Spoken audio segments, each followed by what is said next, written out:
Olá, aqui é a doutora Patrícia Campos Ferraz e esse é o podcast Nutrição, Exercício e Saúde que conta com o apoio da Clínica Move. Hoje eu tenho o prazer de receber aqui comigo a minha querida colega Karina Bonfilioli, reumatologista da Clínica Move. Karina, muito obrigada por você ter aceitado o nosso convite. Eu que agradeço, Paty, é um prazer estar aqui com você. Então, hoje nós vamos falar de um episódio bem interessante. A gente vai bater um papo informal, gostoso, mas vai falar sobre artrite reumatoide, que é uma das doenças reumatológicas assim mais prevalentes, eu posso falar isso, né, Isso, Ká? com certeza. E aí a gente vai, então, dar uma noção geral da doença e espero que isso informe muitas pessoas que tenham sinais e sintomas e que tenham a doença e possam aprender um pouco mais com esse bate-papo de hoje. Então, antes da gente conversar sobre isso, eu queria que você contasse um pouquinho de como foi a sua trajetória depois da faculdade de medicina, dentro das áreas que você fez, para você chegar nesse lugar que você está hoje, né? Então, Paty, depois que eu me formei, eu sou formada na PUC de Campinas, fiz residência de clínica médica na USP, aqui em São Paulo, depois fiz residência de reumatologia, e depois que eu terminei a residência, eu enfatizei bastante, assim, minha área de atuação em artrite reumatoide, em artropatias inflamatórias em geral. Acabei sendo contratada ali como médica assistente da disciplina. Também faço ultrassonografia reumatológica, né, que é uma coisa que eu faço tanto no ensino como no consultório. E daí eu fiz meu doutorado em artrite reumatoide, na área de artrite reumatoide e biológicos, que é um dos tratamentos disponíveis. Então, desde que eu terminei a residência de reumatologia, que foi em 2010, eu venho me dedicado bastante ao estudo da artrite reumatoide e os desdobramentos dela, né? Outras comorbidades, a própria avaliação com ultrassonografia. Então, essa vem sendo minha área de atuação principal. Olha que interessante você ter falado sobre essa terapia com medicamentos biológicos, porque o episódio que acabou de ser publicado a semana passada com o Henrique Giardini foi sobre esse tema. Então, ele veio aqui falar um pouquinho sobre a experiência dele, ele que também é reumatologista, né? E então, até vou deixar o link para quem se interessar especificamente sobre os medicamentos biológicos para acessar esse episódio que já está gravado com o Dr. Henrique Giardini também. E então, eu queria que você explicasse para a gente o que é artrite reumatoide, né? Então, como você citou, a artrite reumatoide, entre as doenças reumáticas autoimunes, né? A gente chama hoje de doenças reumáticas imunomediadas.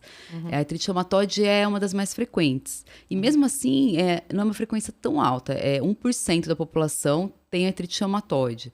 Exatamente por essa frequência baixa, às vezes o diagnóstico é um pouquinho mais atrasado, vamos dizer assim. Não é todo mundo que é tão familiarizado com o diagnóstico precoce.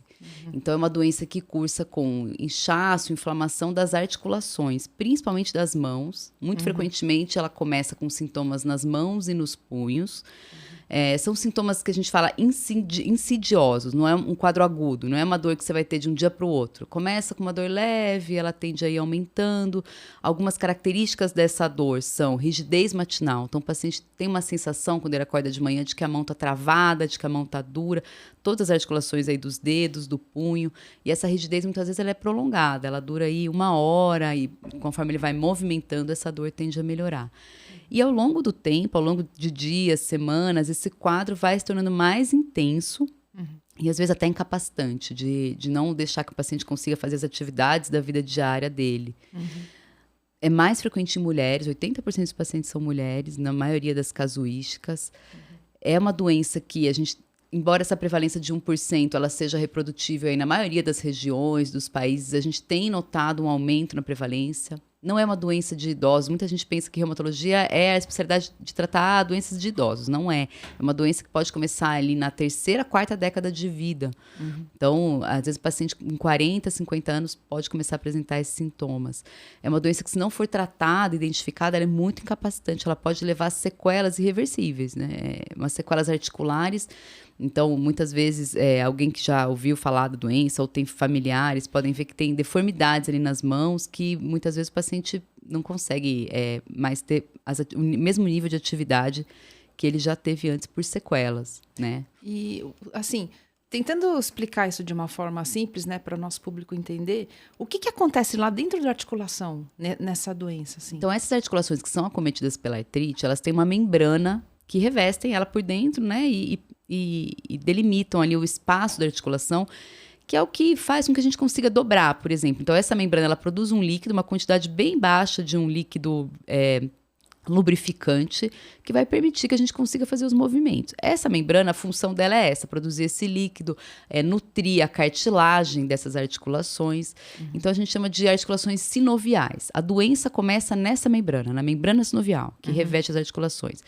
Por que ela começa ali? O que acontece? Normalmente a pessoa tem uma tendência genética de ter essa inflamação. E muitas vezes ela tem que ter, toda doença autoimune ela vai ter esses dois fatores, o fator genético e o fator ambiental. Então é uma doença que se manifesta, a pessoa tem uma propensão para ter e daí vem um elemento do ambiente e desencadeia isso. Então o que acontece? Algumas células ali da defesa do organismo, em vez de atacar micro-organismos, vírus, bactérias, ela começa a atacar partes do próprio corpo. E no caso da artrite reumatoide, esse ataque acontece na membrana. Com isso, a membrana inflama, daí ela vai ficando mais espessada, ela começa a produzir um líquido de qualidade diferente, de qualidade ruim, que vai degenerar a cartilagem. Como essa membrana começa a hipertrofiar, que quer dizer que ela vai engrossando. A gente consegue palpar realmente esse inchaço, né? Esse processo, ele é um processo que vai ocorrendo ao longo do tempo. Então, quanto mais tiver esse inchaço, esse aumento da membrana, mais a articulação potencialmente vai ser destruída, né? Então, é isso que acontece. Então, o que é a função do reumatologista aí nesse cenário? Modular a imunidade do paciente para que o próprio sistema imune não ataque tanto as articulações. Basicamente, o que a gente usa, os tratamentos que a gente propõe, são nesse sentido. Diminuir a inflamação, diminuir a autoimunidade ali local. Com isso, a articulação volta para aquele ambiente normal e a gente consegue prevenir essa sequela estrutural, essa sequela grave que pode causar uma incapacidade. E tal como outras doenças reumatológicas, a gente pode dizer que ela tem períodos assim de atividade e de remissão, ou ela tem uma atividade mais ou menos contínua ao longo do tempo, assim? Diferente, por exemplo, de doenças como o lúpus, eu até acho que vocês já falaram sobre lúpus aqui, né? Com o Henrique Giardini, inclusive. Legal. O lúpus, ele costuma dar surtos, assim, muito graves, e o lúpus, ele vai afetar muitos órgãos, né? A artrite reumatoide, ela pode afetar outros órgãos, mas o foco principal dela é a membrana sinovial. Isso é um pouquinho o que diferencia ela um pouco do lúpus, mas lembrando que ela pode afetar, inclusive, pulmão, vasos sanguíneos, mas o foco inicial, principal, é a membrana. Então, ela tem esse caráter mais progressivo. Essa inflamação vai piorando. Isso a maioria dos casos, né? Tem casos que às vezes cursam com esses surtos, mas a grande maioria dos casos de artrite é progressivo, que a gente fala. Ou seja, a tendência é ir piorando se a gente não intervém. Então, ela tem período de remissão, mas a remissão, em geral, na artrite reumatoide, ela necessariamente vai precisar de medicamento. Né, para a gente obter essa remissão, para atingir essa remissão. E daí a gente tem aí uma gama de tratamentos disponíveis hoje. É uma doença que os últimos 10, 20 anos realmente teve um boom de novas terapêuticas, alvo específicas, muito potentes, muito eficazes. Isso é uma maravilha, né? Então, assim, teve uma mudança muito grande no paradigma, né, no panorama da artrite reumatoide a partir dos anos 2000. Antes, a gente realmente, os reumatologistas, era um pouco mais frustrante, porque eram poucas opções terapêuticas e muitas vezes o paciente evoluía independente da atuação. Hoje, a gente tem drogas tão efetivas que a gente consegue realmente, principalmente se a gente agir bem no começo, que é a janela terapêutica que a gente chama, ali, o primeiro ano da doença, no máximo, os primeiros 2 anos, a gente consegue ter um resultado muito bom. O paciente, a gente consegue prevenir as sequelas e o paciente tem uma vida normal. Porque você falou no começo da questão de, às vezes a gente acha que essa doença acomete só idosos, mas ela pode abrir, assim, no meio da sua idade adulta, né? Com certeza, no seu pico de produtividade, ali para os 40 anos. E a gente até tem visto mais casos também em idosos, até porque, na verdade, com essa questão da nossa expectativa de vida ter aumentado muito, a gente também acaba vendo casos, incidentes em pacientes mais idosos. Mas, via de regra, assim, na literatura, o que a gente vê, a média realmente do aparecimento da artrite reumatoide é 40 e 50 anos, né? E aí você mencionou uma coisa, eu vou perguntar, se você souber, ótimo, senão tudo bem. Mas a gente vê pessoas que eu leigamente penso que deva ser artrite reumatoide com deformidades importantes nas mãos, né? A ponta dos dedos ficarem assim muito retorcidas. O aspecto é de como se ele tivesse retorcido, né? E eu vi recentemente a Maite Proença no Instagram. Ela tem um Instagram, ela é bem ativa assim nas mídias sociais e parece que ela tem essa doença. Ela tem as mãos muito deformadas e às vezes ela se expressa com as mãos por engano e depois ela pede desculpa. Olha, não presta atenção nas minhas mãos, eu tenho um problema. Esconde as mãos e continua, porque ela é linda, maravilhosa, continua linda, maravilhosa com mais de 60 e poucos anos. E me chamou a atenção. Falei, olha só que interessante, porque uma mulher como ela, assim, que é um símbolo, né, de beleza, de feminilidade e tal, e mostra, e se expõe, né, que ela tem aquela doença. Repara, uma hora que você estiver aí nas mídias, você vai ver. Eu não sei, uma pessoa como ela deve ter acesso a todos os tratamentos, mas ela me parece já bastante acometida, assim, né? E como ela, eu já vi pacientes, pessoas da minha família, que também têm essas deformidades. Aí eu te pergunto, com os recursos de hoje, é possível que as pessoas, ao se tratar muito cedo, previnam totalmente essas deformidades ou vai aparecer de qualquer jeito? É porque daí a gente está falando de doenças diferentes, né? Eu acredito que, pelo que você está descrevendo, provavelmente o quadro dela deve ser de uma osteoartrite, que daí é uma doença que tem uma outra natureza, uma doença degenerativa. Então é legal até explicar a diferença. Né? Essa eu acho que é a pergunta campeã para o reumatologista, é qual a diferença de artrite e artrose. Então, o primeiro conceito, artrite, a palavra artrite, ela significa um sinal clínico de inflamação articular. A artrite quer dizer inflamação articular. Inúmeras condições podem dar inflamação articular, desde um processo degenerativo até artrite reumatoide e a artrite por gota, por exemplo, que é por ácido úrico. Então, o termo artrite ele só se refere a um sintoma. O termo artrite reumatoide se refere a uma doença. Tá? Então, a artrite reumatoide é essa doença que a gente está falando hoje. Uma doença que tem uma natureza autoimune, inflamatória, e que muitas vezes ocorre no paciente mais jovem. A osteoartrite é um novo nome, não é tão novo, já faz tempo que a gente usa esse termo, para artrose, tá? Então, sempre se falou, tem artrose é o quê? A artrose é uma doença degenerativa da cartilagem que leva a deformidades também. Então, ela é uma doença diferente. Essa, sim, acomete pacientes com idade mais avançada. Entendi. Às vezes, o paciente tem um background genético, ele pode começar a manifestar ali pelos 40, 50 anos a artrose também. Mas, via de regra, a prevalência vai aumentando muito a partir de 60, 70 anos. Então, a artrose é uma condição muito comum. Mais de 10% da população acima de 50 anos tem artrose. O paciente com mais idade vai ter uma prevalência maior ainda. Essa prevalência vai crescendo. Então, a artrose, provavelmente o que a gente vê aí, quando o paciente tem aquele aumento dessas articulações aqui, ó, as interfalangianas distais, perto da unha, e as interfalangianas proximais, né, que a gente vê aquele aumento, fica um nozinho ali, tanto que a gente chama de osteoartrite nodal, né, que pega essas articulações. Essa é uma doença degenerativa, ela não é artrite reumatoide. Entendi. Então, ela vai ter uma evolução diferente, ela tem um perfil de gravidade diferente, uma resposta ao tratamento diferente. Entendi. Quando a gente vê isso nas mãos, o componente genético é muito forte. Muitas vezes a gente não consegue ter intervenções que vão mudar a evolução. Tá? Então, tem alguns casos de osteoartrite de mãos ou artrose que a gente realmente não consegue mudar essa formação dos osteófitos, que são esses... exatamente o que dá a deformidade. O osso aumenta ali nessa região, né? Por conta de um desgaste da cartilagem. A doença não está na membrana primariamente, ela está na cartilagem. A membrana pode ser acometida, mas a cartilagem é que degenera.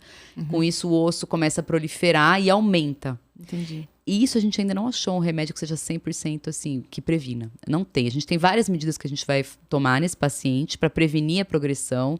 Algumas delas incluem, inclusive, cuidados no dia a dia, com atividades repetitivas. Algumas medicações que têm um efeito discreto. Mas diferente da artrite reumatoide, que a gente intervém precoce, a gente previne a deformidade. Certo. Na osteoartrite, na artrose, muitas vezes a gente não consegue prevenir a formação desses osteófitos. A gente consegue retardar, a gente consegue, digamos assim, segurar um pouquinho esse processo. Mas a gente não tem ainda uma droga que seja 100% efetiva nesse cenário. Enquanto para a artrite reumatoide, a gente tem várias opções para tentar baixar a inflamação e com isso a gente tem o resultado de prevenir a lesão. Então, se por um lado a artrite reumatoide é uma doença mais grave, no sentido de ser autoimune, de poder ter manifestações extraarticulares, da gente ter que usar um imunossupressor para tratar, por outro lado, muitas vezes ela responde melhor em termos de a gente inibir a progressão do que a osteoartrite. Agora, já a osteoartrite, ela pode cursar com muita dor, mas tem pacientes que têm a deformidade e não têm sintoma. Tá? Ela não é uma doença grave no sentido assim, ela não é uma doença sistêmica que vai pegar o corpo todo, que inflama tudo. Ela tá lá, ela é um desgaste, né? Tudo bem, isso é um termo que não dá para reduzir, é reducionista falar que é um desgaste, mas só para tentar demonstrar aqui para o público. Sim, mas é uma forma simples de entender o que acontece. Uma maneira de entender que não é uma doença grave, mas infelizmente é um processo degenerativo que pode ocorrer e algumas pessoas têm mais propensão para isso do que outras, né? Já a artrite reumatoide é uma doença de outra natureza, de outra raiz. Perfeito. E aí, falando um pouquinho dos tratamentos, sobretudo os mais novos, assim, para artrite reumatoide, o que você gostaria de colocar? Pontuar, assim? né? A artrite reumatoide, o que foi a grande mudança de paradigma? Tiveram duas que foram muito importantes, né? Uma na década de 90 ainda, quando se percebeu que era preciso ser muito agressivo no início do tratamento. Antes, as pessoas tinham medo de usar imunossupressores como o metotrexato, que é o nosso remédio preferido, apesar de muitos pacientes odiarem, né? Porque Teria um medinho, né? Existe uma incidência do metotrexato de causar náusea. Então, quem tem esse efeito colateral não pode nem ouvir falar do remédio, mas é a minoria dos pacientes, né? É uma parcela pequena. Então, esse foi o primeiro grande mudança de paradigma, fazer um tratamento agressivo precoce, iniciar o metotrexato o quanto antes, isso na década de 90. Depois, a partir do final da década de 90, anos 2000, a gente teve o primeiro medicamento biológico, que ele ia agir diretamente em uma substância inflamatória que está aumentada no paciente com artrite reumatoide, que é o TNF, fator de necrose tumoral.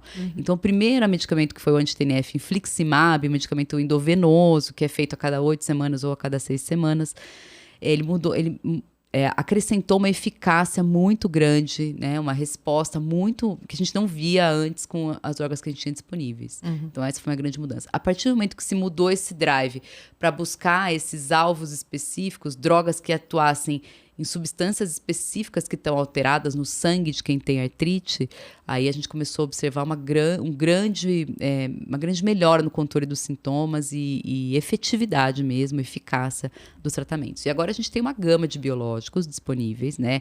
Atuando em vários focos. A gente tem os que atuam na interleucina 6, por exemplo, que é uma outra substância que está alterada. A gente tem o que atua direto em células de defesa do corpo, que são os linfócitos B. Então, com isso, a gente ampliou muito essa gama, né? Agora, mais recentemente, também uma outra mudança de paradigma são os inibidores de JAK. JAK é uma sigla para Janus quinase, é uma enzima que tem dentro da célula. Então, essa droga, ela entra dentro da célula do paciente e ela altera a programação ali de produção dessas substâncias inflamatórias e também de células que promovem inflamação. E essas também, elas trouxeram aí também mais um upgrade na eficácia do tratamento. Então, isso que a gente tem hoje. E ainda assim, com tudo isso, nossa primeira opção sempre vai ser o metotrexato, a não ser que o paciente tenha contraindicação, tá? Entendi. Ele é a droga que a gente chama de droga âncora. Então, a gente começa com ele, vai avaliar a resposta do paciente. Tem muitas artrites que controlam só com metotrexato. Às vezes, numa falha terapêutica, que a gente fala assim, então a gente deu o metotrexato e continua inflamado, a gente vai precisar associar outras drogas. Associa, avalia de novo, continua inflamado, então a gente vai ter que trocar, vai ter que ir para biológico ou alvo específico nessas drogas novas. Mas sempre a gente vai começar, a nossa porta de entrada para o tratamento é o metotrexato, na medida do possível. É até interessante, assim, né? Porque essa questão das cascatas, né, inflamatórias, das citocinas, das interleucinas, que é isso que você está falando, me parece elas todas muito complexas, né? Porque a gente tem milhares, né, de interleucinas. Então, eu acho muito bacana a terapia estar indo para esse caminho, porque eu acho que é o futuro. E esse é só o começo, porque quantas interleucinas a gente não tem, né? Exatamente. Então, muitas drogas ainda vão surgir, eu acredito. Com certeza. E a maioria da pesquisa hoje de novos tratamentos, ela se concentra nessas vias complexas. E o que a gente sabe? A doença complexa, ela é heterogênea. Então, tem pacientes que têm uma via mais ativada, tem pacientes que têm outras vias mais ativadas. A gente não tem como descobrir isso, até porque são exames muito específicos, muito detalhados, que existe. Nem sempre vai ter uma correlação ali, a dosagem só da citocina com o quadro clínico. Sim. Então, a gente acaba tendo que fazer a tentativa. Certo. A gente introduz... Por que tem pacientes que respondem muito bem com uma droga e não respondem nada com outra? Porque provavelmente ele tem uma via mais ativada que a outra. Certo. E a gente, infelizmente, né, a gente só descobre isso tratando e vendo a resposta. Né? Totalmente depende individual. Da resposta individual, né? A gente tem pacientes que ficam bem só com metotrexato e tem pacientes que já usaram 5, 6 biológicos e a gente não consegue atingir a remissão. Então, isso tem a ver, e um dos principais fatores para isso acontecer é o atraso no diagnóstico. Então, quanto mais tarde a gente começa a tratar, pior o paciente tende a responder ao tratamento. Tem outros fatores também. Ele vai ativando mais cascatas também, né? Esses processos inflamatórios devem ficar mais amplos, ativos, né? Exatamente, exatamente.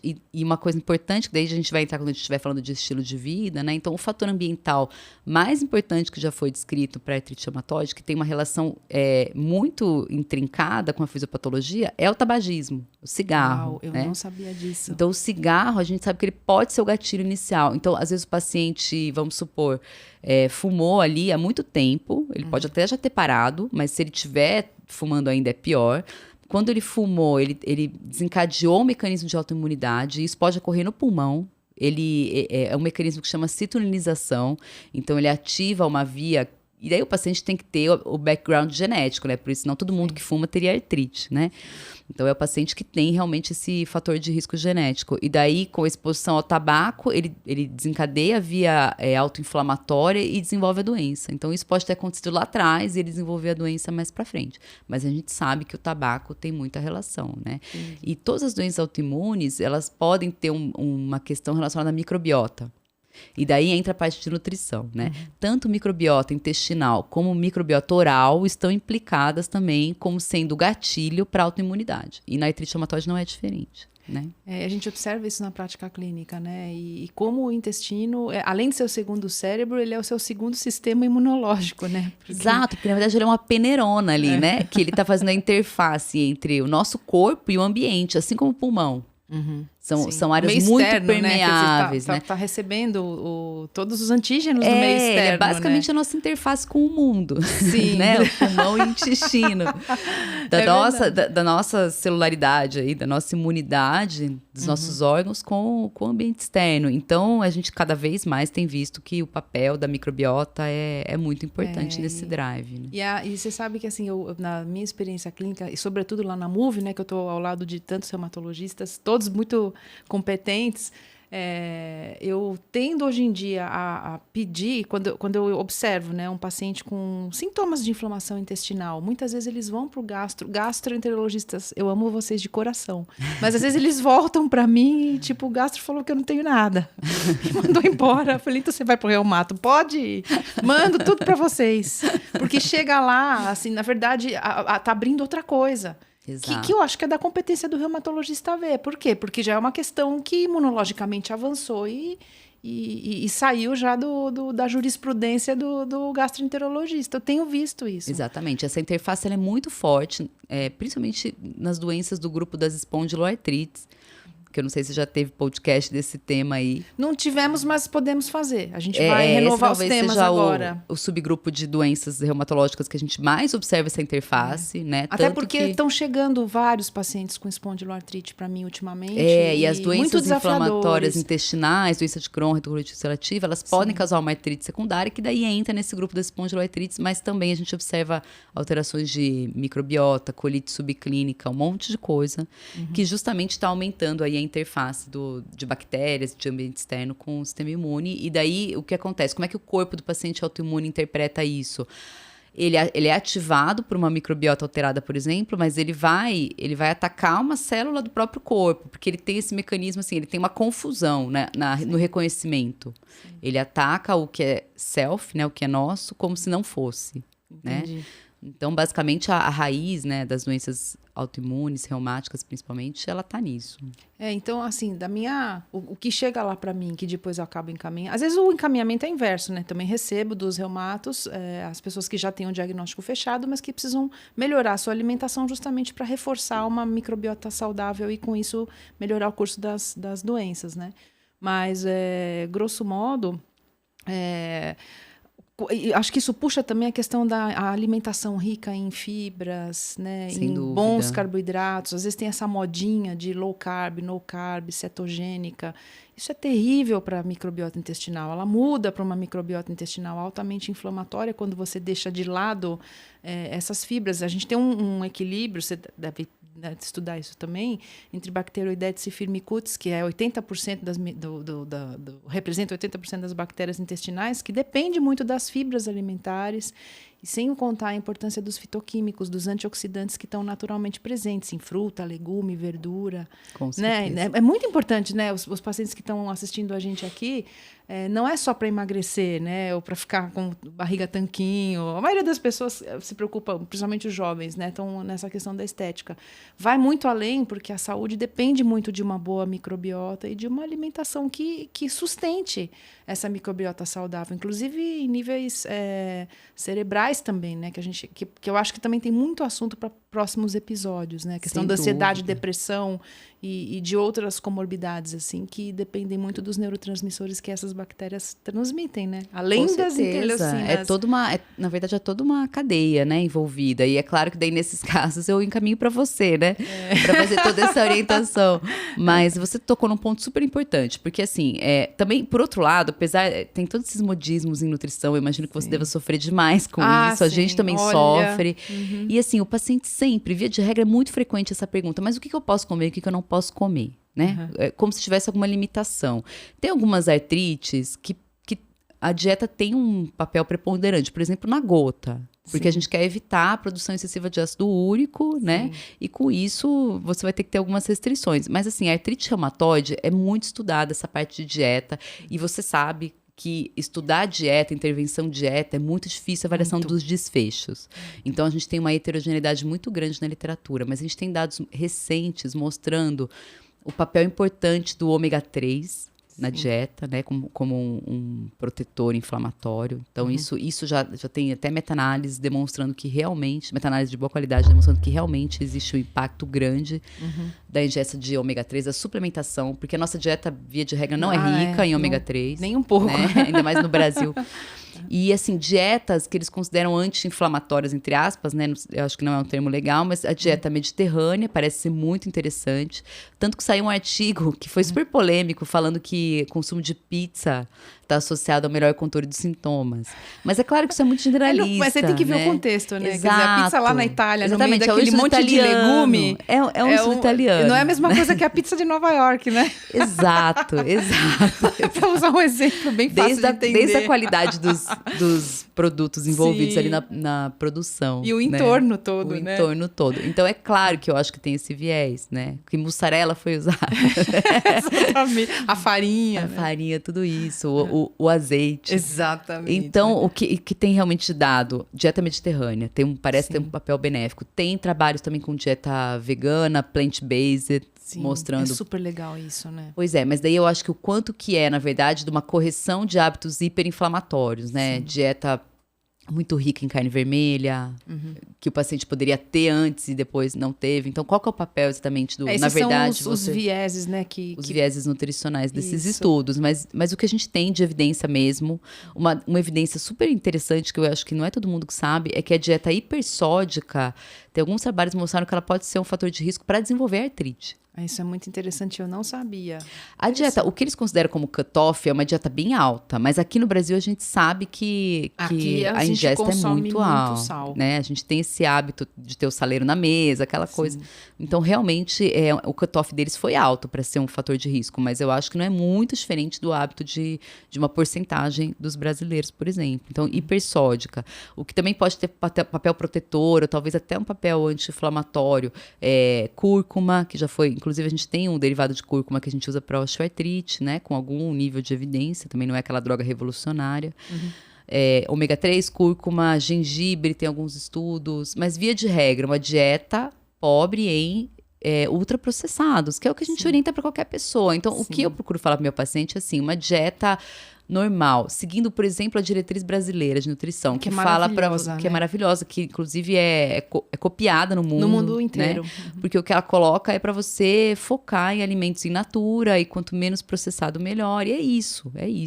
Alimentos ultra refinados. Daí sempre tem a pergunta do glúten, né? O glúten, tem estudos tirando o glúten, não teve diferença no controle. Mas será que é o glúten mesmo ou será que é ultraprocessado que vem agregado ao glúten? Né? A farinhas ultra refinadas e enfim. E tem a questão desse nosso trigo, né? Que mexeram na genética dele até para plantar o trigo em Goiás, gente. Então. Nossa, o trigo vem do Cerrado. O trigo é um alimento de lugar frio. Antigamente ele vinha da Argentina, do Rio Grande do Sul no máximo, né? Quer dizer, hoje o trigo está sendo cultivado no Cerrado. Então, assim, já escutei técnicos falando, né, da área que esse trigo tem 6 vezes mais glúten do que o trigo original da Europa. Tanto é que muita gente que tem problema com glúten aqui, não sei se você já escutou isso de paciente, eu escutei muitas vezes. Vai para a Europa e comem o glúten que for lá na Europa, com aquele trigo original e lá vai tudo bem. Não, isso é novidade. Então também tem essa questão da adaptação que foi feita ao trigo para crescer num lugar mais quente E de outras adaptações que talvez interessem a indústria, Sem que dúvida. não se coloca muito. Claro. E aí pode complicar para algumas pessoas. Mas a minha conduta não é ser aquela louca de tirar De glúten e restrição, lactose sem de todo dúvida. mundo, não. Eu acho que dentro do que, conscienciosa. né? E a Mediterrânea coloca muito isso, né? A dieta mediterrânea. Gorduras vegetais saudáveis, enfim. Daí, óbvio que você sabe falar disso com muito mais propriedade do que eu. Mas o que a gente orienta via de regra para o paciente com artrite reumatoide é uma dieta pobre em ultraprocessados. Uma dieta saudável, com frutas, legumes, balanceada. Nenhuma restrição específica. E talvez uma suplementação de ômega 3 seja interessante, em alguns casos. E aí, eu acho que o mais complicado nos ultraprocessados, que acho que as pessoas comem, bebem e não percebem, é suco de caixinha. Exato. Com aquela quantidade enorme de açúcar. Que antes se tinha um conceito de que poderia ser mais saudável, mas na verdade a gente sabe que tem um índice glicêmico altíssimo. Então, uma dieta com índice glicêmico alto, ela vai ter um papel pró-inflamatório em qualquer situação. Não só no paciente com artrite, mas no paciente, né, metabolicamente, ela é ruim. Sim. Então, a questão é baixar esse índice glicêmico, utilizar integrais. Sim. E, enfim, tudo isso que você sabe melhor do que eu. Comer, assim, direito, né? Comer como os nossos avós comiam, talvez. Direito, né? Acho que é uma boa... Olhar para o passado, falar, nossa, como é que os nossos avós comiam, né? 30, 40, 50 anos atrás. É a história do desembalar menos e descascar mais. Isso, ir mais à feira, né? Comprar os alimentos, cozinhar mais para quem tem a oportunidade. Exato, né? alimento investir, in natura. Né? Na comida caseira e... Com certeza. E ancestral, assim, né? Coisas que fazem parte da nossa cultura, que foi deixada de lado para chegar a esses fast foods da vida. Porque a dieta brasileira ela é muito boa, né? O prato brasileiro é muito bom. Né? E é engraçado, isso chegou tão longe que tem muito paciente que chega para mim e fala, não como mais arroz e feijão há muito tempo. Como se, erroneamente, eles tiveram uma noção de que arroz e feijão era algo maléfico, que engordava e que precisava ser retirado da dieta. Assim, uma distorção enorme dentro do que a gente sabe da nutrição hoje, né? Com certeza. E meu papel é resgatar, fazer as pazes com o passado, muitas vezes. Com gente, isso faz parte da nossa cultura. 500 anos de país, foi o arroz e feijão que fez a gente chegar até aqui, basicamente, né? E como o café. nação. E o café como nação, né? E você gostaria de falar alguma coisa, assim, sobre exercício, que a gente não falou? Olha, a parte de exercício, Paty, então... Também foi uma grande mudança de paradigma ao longo dos anos, porque o paciente com artrite reumatoide ele era colocado em repouso, que é péssimo, porque isso estimulava a sarcopenia, que já ocorre no paciente inflamado, a composição corporal mudava completamente, uma perda de massa magra, com isso uma instabilidade articular, e isso contribuindo, na verdade, para as deformidades e para a incapacidade física. Hoje é o contrário, a partir do momento que a doença está controlada, que o paciente está com uma dor controlada ou sem dor, né? Claro que se ele tem uma limitação dolorosa ali, a gente não vai colocar ele para fazer uma atividade de impacto, nada do tipo. Mas a gente estimula muito hoje a atividade física. Principalmente fortalecimento, né? Exercício de fortalecimento. O aeróbico vai do que o paciente tiver ali de condição clínica, né? Às vezes fazer uma corrida, um exercício com alto impacto pode ser ruim se ele tiver uma sinovite persistente de joelho. Então, a gente adapta, usa uma bicicleta, atividade na água. Mas a recomendação de atividade física para o paciente com artrite reumatoide é o que a gente recomenda para a população geral. Com alguns acréscimos de fortalecimentos específicos enfim, em limitações específicas que ele possa ter. Então, é super importante isso. Mesmo com dor, por exemplo, se o paciente tem a dor nas mãos e vai fazer musculação e tem, por exemplo, dificuldade naquele dia de fazer a prensa para fazer um determinado aparelho, ainda assim é recomendável que ele... mesmo com dor, faça aquele movimento, ou você fala para ele, olha, se a mão tá doendo, é melhor treinar a perna. Isso é caso a caso. Eu acho que dá pra gente tentar adaptar, ou adaptar o exercício, fazer em aparelhos para evitar essa pressão palmar, ou adaptar com alargadores, né? Fazer um trabalho de TO, por exemplo, adaptar com alargadores, para não impedir que ele faça o exercício. Entendi. Aí o trabalho do TO é terapeuta ocupacional, que é um profissional super importante e pouco conhecido, a gente vai chamar logo mais para artrite reumatoide é de uma importância absurda, para osteoartrite de mãos também. Então nós vamos chamar oportunamente para também eles explicarem um pouquinho desse trabalho pra gente, né? E é muito importante esse trabalho de reforço muscular para prevenir os desvios. Então, a tendência do paciente com artrite reumatoide, é muito frequente ele ter acometimento de mãos. E a frequência é ele fazer o que a gente chama de um desvio ulnar, que seria esse tipo de desvio. Os dedos desviam para essa região da ulna, que é esse osso que a gente tem aqui. Então, tudo tem que ser feito no sentido contrário. Por exemplo, abrir uma torneira, ela tem que ser feita no sentido radial, que aqui é do polegar. Para evitar o que seria o natural da doença, que é fazer o desvio ulnar. Então, fazer adaptações, né, engrossando, por exemplo, talheres, caneta, maçaneta, o ideal é que não seja aquela de bolinha, que seja a maçaneta de abrir mesmo. Torneira adaptável. Nos Estados Unidos isso é muito forte, esse mercado de adaptadores. Entendi. Aqui no Brasil não é tanto. Entendi. Tem coisa que a gente tem que procurar aí na internet para ver se compra de fora.